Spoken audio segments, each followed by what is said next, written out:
U turn ಹೇಳ್ತಿದ್ದಂಗೆ ನಮ್ಮ ಕೇಜ್ರಿವಾಲ್ ನೆನಪಾದ್ರು. ಇಲ್ಲಿಂದ ಶುರು ಮಾಡ್ತೀನಿ. ಆಮ್ ಆದ್ಮಿ ಪಾರ್ಟಿಯ ರಾಜ್ಯಾಧ್ಯಕ್ಷರಾಗಿ ನಿಮ್ಮನ್ನು ಮಾಡಿದರೆ ಆಮ್ ಆದ್ಮಿಗೆ ಒಂದೊಳ್ಳೆ ಬೂಸ್ಟ್ ಆಗ್ತಿತ್ತು. ಆಗ ಆಮ್ ಆದ್ಮಿ ಪರ ಒಂದು ಪಬ್ಲಿಕ್ ಸೆಂಟಿಮೆಂಟ್ ಇತ್ತು. ನೀವು ಆಮ್ ಆದ್ಮಿಯಿಂದ ಹೊರಗಡೆ ಯಾಕೆ ಬಂದ್ರಿ ಅಥವಾ ಹೊರಗಡೆ ಯಾಕೆ ಹೇಳಿದ್ರಲ್ಲ ಅದೇ ಪ್ರಶ್ನೆ. ಆಮ್ ಆದ್ಮಿ ಪಕ್ಷದ ನೀವು ಪ್ರೆಸಿಡೆಂಟ್ ಆಗಿದ್ದೀರಾ ಅಂತ. ನಾನು ಇಲ್ಲಿ ಸೇರಿಕೊಂಡ ಒಂದೂವರೆ ವರ್ಷ ತುಂಬ ಎಲ್ಲ ಥರದ ಕೆಲಸನೂ ಮಾಡಿದೆ. ಅದು ಯಾಕೋ ಇದು ಸರಿ ಹೋಗ್ತಾ ಇಲ್ಲ.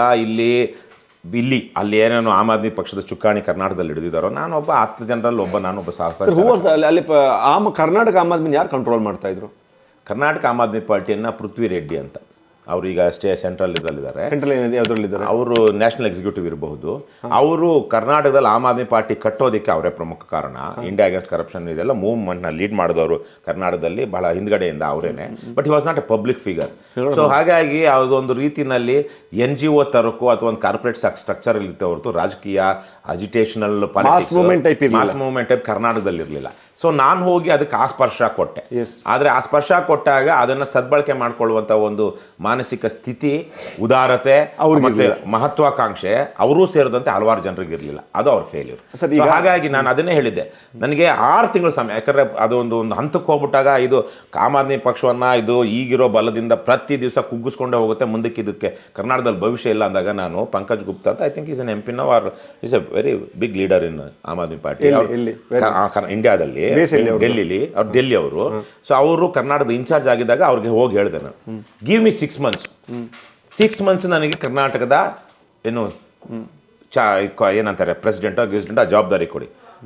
ನಾನು 3 ತಿಂಗಳು ನಿಮ್ಗೆ ಸಮಯ ಕೊಡ್ತೀನಿ. 3 ತಿಂಗಳಲ್ಲಿ ನಾನು ಇಡೀ ಕರ್ನಾಟಕದಲ್ಲಿ ಎಲ್ಲ ಜಿಲ್ಲೆಗಳಲ್ಲೂ ಆಮ್ ಆದ್ಮಿ ಪಕ್ಷದ ಜಿಲ್ಲಾ ಸಮಿತಿಗಳಿರುವ ಹಾಗೆ ಮಾಡ್ತೀನಿ. ಇನ್ನು ನೆಕ್ಸ್ಟ್ 3 ತಿಂಗಳಲ್ಲಿ ಎಲ್ಲ ತಾಲೂಕುಗಳಲ್ಲೂ ಆಮ್ ಆದ್ಮಿ ಪಕ್ಷದ ಪದಾಧಿಕಾರಿಗಳಿರುವ ಹಾಗೆ ಮಾಡ್ತೀನಿ. Give me 6 months. ಈಗಲೇ ನಾನು ಪೋಸ್ಟ್ ಡೇಟೆಡ್ ಆಗಿ ಅಥವಾ ಬ್ಲ್ಯಾಂಕ್ ಆಗಿ ರೆಸಿಗ್ನೇಷನ್ ಲೆಟರ್ ಕೊಡ್ತೀನಿ.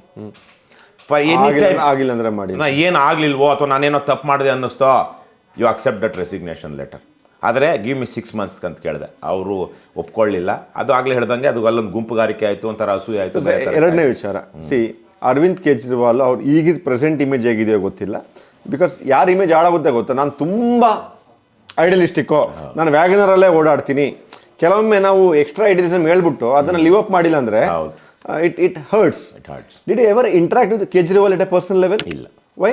ಅದು ನಮ್ಗೆ ಆ ಥರದ ಆಪರ್ಚುನಿಟೀಸ್ನ ಕೆಲವೊಬ್ರು ಕೊಡಲಿಲ್ಲ. ಬೇಕು ಅಂತ ನಿಮ್ಮನ್ನು ಕಟ್ ಆಫ್ ಮಾಡಿದ್ರು. ಹೌದು, ಪಾಸಿಬಲ್. ಆಮೇಲೆ ನಾನು ಹೋಗಿ ಈಗ ನೋಡ್ತಿರಲ್ಲ, ಯಾರೊಬ್ರು ರಾಜಕಾರಣಿ ಮಾತಾಡ್ತಾರೆ, ಅವ್ರ ಹಿಂದೆ ಬಂದು ತಗ್ಗಿ ಬಗ್ಗಿ ನೋಡಿ ಸೊಂದಿಲಿ ವಿಡಿಯೋದಲ್ಲಿ ಫ್ರೇಮಲ್ಲಿ ಕೇಳಿಸ್ಕೊಳ್ಳೋ ಹಾಗೆ ನಾನು ಯಾವತ್ತೂ ಎಲ್ಲೂ ಹಾಗೆ ಮಾಡಿಲ್ಲ. ನನ್ನ ಜೀವನದಲ್ಲಿ ಅದು ಬಂದಿಲ್ಲ. ಹಾಗಾಗಿ ಅವ್ರೇನಾದರೂ ಇದು ಅಫಿಷಿಯಲ್ ಆಗಿ ಯಾವುದೋ 1-2 ಮೀಟಿಂಗಲ್ಲಿ ಮಾತಾಡಿದ್ದೀವಿ ಅನ್ನೋದು ಬಿಟ್ಟರೆ ಆ ಥರಕ್ಕೆ ಹೋಗೋದಕ್ಕೆ ಅಲ್ಲಿ ಅವಕಾಶಗಳು ಸೃಷ್ಟಿ ಆಗಲಿಲ್ಲ. ನಾನು ಹೋಗಿ ಸೃಷ್ಟಿ ಮಾಡ್ಕೊಳ್ಳೋಕ್ಕೂ ಹೋಗಲಿಲ್ಲ. ಮಾಡ್ಕೊಳ್ಬೋದಿತ್ತೇನೋ ಬೇರೆ ಇದರಲ್ಲಿ.